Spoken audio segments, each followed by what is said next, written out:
સમાચાર સામે આવી રહ્યા છે જેમાં પાટણના સરસ્વતી નદીમાં 7 લોકોના ડૂબવાનો મામલો સામે આવ્યો છે। સમાચાર પ્રાપ્ત થયા છે 7 લોકો ડૂબ્યા હોવાનો લાઈવ વિડિયો સામે આવ્યો છે।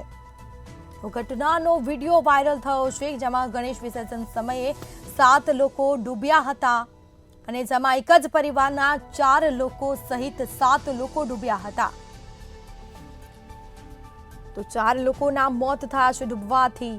જેમાં ગણેશ વિસર્જન સમયે આ ઘટના બની હતી। તો 7 લોકો ડૂબ્યાનો લાઈવ વિડિયો સામે આવ્યો છે, તેના દ્રશ્યો સામે આવ્યા છે। આ સીધા દ્રશ્યો મંતવ્ય ન્યૂઝની સ્ક્રીન પર અમે આપને બતાવી રહ્યા છીએ।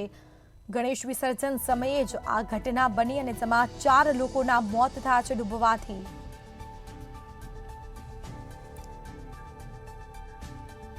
વધુ વિગતો સાથે સંવાદદાતા પ્રવીણ દરજી ફોનલાઈન પર જોડાઈ ગયા છે। જી, પાટણના સરસ્વતી નદીમાં 7 લોકો ડૂબ્યા હતા અને તેનો લાઈવ વિડિયો પણ સામે આવ્યો છે, શું વિગતો?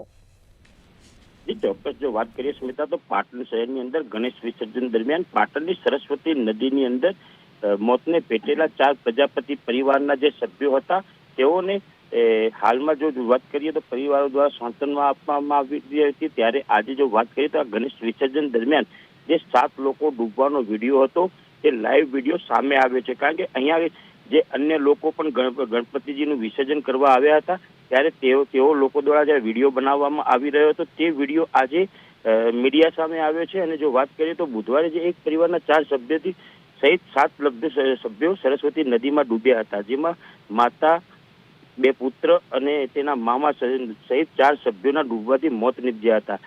જોકે 4 કલાકની શોધખોળ બાદ નદીમાંથી 4 મૃતદેહ મરી આવ્યા હતા। જ્યારે એક જ પરિવારના 4 સભ્યોના મોત બાદ પાટણ શહેરમાં બીજા દિવસે પણ સમગ્ર પાટણમાં ઘેરા શોકની લાગણી જોવા મળી હતી। જોકે આજે જો વાત કરીએ તો આજે આ સરસ્વતી નદીમાં 7 વ્યક્તિઓ જે ડૂબી રહ્યા હતા તેનો વિડીયો સામે આવ્યો હતો અને તેને લઈને લોકો અચંબામાં મુકાયા હતા। જી જી બિલકુલથી તમામ જાણકારી આપવા બદલ આપનો આભાર। તો આ સાથે 7 લોકો ડૂબ્યા હતા અને તેનો લાઈવ વિડીયો પણ સામે આવ્યો છે, જેમાં 4 લોકોના મોત નીપજ્યા હતા।